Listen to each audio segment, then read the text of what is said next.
के संगठन की समीक्षा बैठक लेने की जिम्मेदारी डॉक्टर अरविंद राजभर के पास है, क्योंकि संगठन का काम हमारे द्वारा उसका स्ट्रक्चर तैयार किया जाता है, उसके सारे नियम कानून बनाए जाते हैं। तो उसी कड़ी में हमारे माननीय प्रदेश अध्यक्ष खुर्शीद आलम जी के नेतृत्व में आज अल्पसंख्यक प्रकोष्ठ की बैठक है और आज उत्तर प्रदेश के वो महत्वपूर्ण पदाधिकारी उपस्थित हो रहे हैं जिनके जिम्मे जब अल्पसंख्यक प्रकोष्ठ के संगठन को भंग करने के बाद जब बहाल किया गया तो उसके बाद से कुछ जिम्मेदारियां दी गई थी, सदस्यता अभियान का, संगठन विस्तार का और कार्यकर्ताओं के कार्य की समीक्षा का।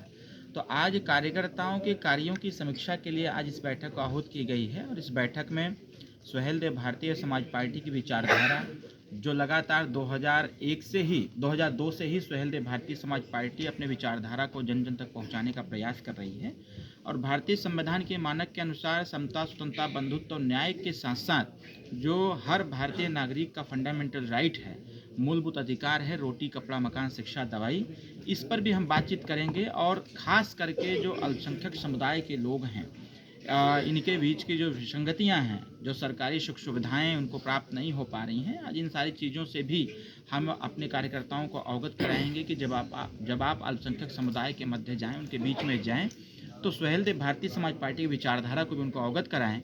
जो माननीय श्री ओम प्रकाश राजभर जी के विभाग, पंचायती राज विभाग, अल्पसंख्यक विभाग के माध्यम से जो भी योजनाएं अल्पसंख्यक समुदाय के हितों की रक्षा के लिए, उनके कल्याण के लिए चलाई जा रही हैं, उनको भी जन जन तक पहुंचाने की आवश्यकता है।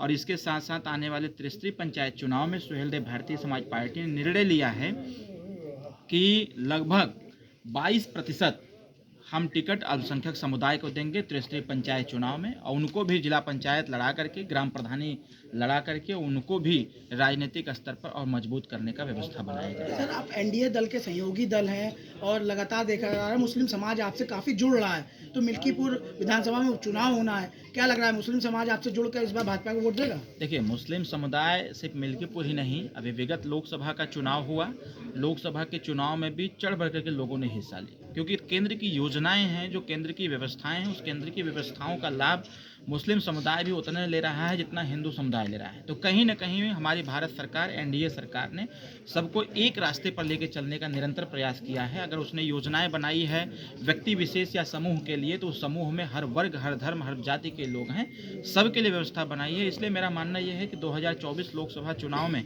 जिस प्रकार से मुस्लिम समुदाय की महिलाएं, पुरुष, युवा मिल करके इस देश को एकजुट रखने का निरंतर प्रयास करते हैं और एकजुटता के लिए लोकतंत्र को स्थापित करते हैं, लोकतंत्र को स्थापित करने के लिए संविधान के द्वारा दिए गए अधिकार, एक वोट के मताधिकार का प्रयोग करके कहीं न कहीं इस देश को सजाने संवारने का निरंतर प्रयास किया है। शायद उसी की देन है कि आज हम सब लोग यहाँ पर बैठ करके संगठनात्मक चर्चा कर रहे हैं। सर, एक आखिरी सवाल, प्रयागराज में महाकुंभ चल रहा है जिसको लेकर अखिलेश यादव ने कहा जो आंकड़े जारी किए जा रहे हैं वो सब फर्जी हैं। अखिलेश यादव के बयान पर हम क्या कहें? अखिलेश यादव जी कब क्या बोल देते हैं, उनको यह बात समझ में आनी चाहिए। अभी अखिलेश यादव जी ने कहा कि कुंभ में, मतलब गंगा नदी में समस्त देश के पापी जा कर के नहा रहे हैं। तो अभी 3 दिन पहले उन्होंने ही एक ट्विटर हैंडल से ट्वीट किया था गंगा नदी में स्नान करने का। हम पूछना चाहते हैं कि आप कौन सा पाप धुलने गए थे वहाँ पर? आप अगर सबको कह रहे हैं कि जितने पापी हैं इस देश के वो महाकुंभ में डुबकी लगा रहे हैं, गंगा नदी में डुबकी लगा रहे हैं, तो आपने क्या पाप किया था? वो नहीं बताएंगे, मैं बताता हूँ उन्होंने क्या पाप किया था। जब उत्तर प्रदेश में 4 बार सरकार समाजवादी पार्टी की थी तो उनका सबसे बड़ा पाप यह था कि मुसलमानों का वोट लिया लेकिन मुसलमानों का हक हिस्साधिकार नहीं दिया।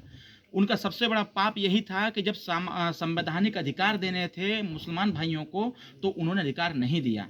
जिस मुस्लिम समुदाय का वोट लेकर के 4 बार सत्ता सरकार में आए, अगर देखा जाए तो नौकरियों में जिनकी सहभागिता आज़ादी के पहले 32% थी, आज़ादी के समय 32% थी, समाजवादी पार्टी की सरकार बनते ही वह नौकरी आकर के 1% पर रुक गई है। तो कहीं ना कहीं सुहेलदेव भारतीय समाज पार्टी इस बात को कहते हुए पाई जाती है। निरंतर हम प्रयास करते हैं कि समाजवादी पार्टी ने जो पाप किया है उसी पाप को धोने के लिए गंगा नदी में डुबकी लगा रहे हैं, क्योंकि समाजवादी सरकार बनाने में जितना अहम रोल मुस्लिम समुदाय का था उतना उनको हिस्साधिकार नहीं मिला।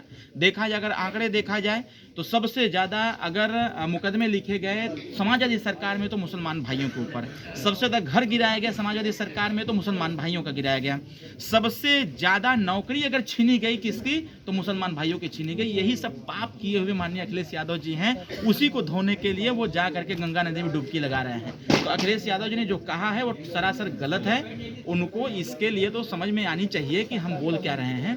दूसरी बात है कि समाजवादी पार्टी की सरकार में इतने मतलब मुस्लिम भाइयों को आपस में ही लड़ा करके तमाम तरह के षड्यंत्र रच करके इस प्रदेश की एकता को तोड़ने का निरंतर प्रयास किया जाता था, कि उनके जेहन में है कि मुस्लिम समुदाय को कैसे हम भड़काएं, कैसे इनके बीच में जहर बोएं। इससे इसका पाप उन्होंने जो किया हुआ है उसी को धोने के लिए गंगा नदी में डुबकी लगा रहे हैं। खुद तो डुबकी लगा रहे हैं और दूसरे के ऊपर टिप्पणी कर रहे हैं। ठीक है सर। धन्यवाद। Thank you.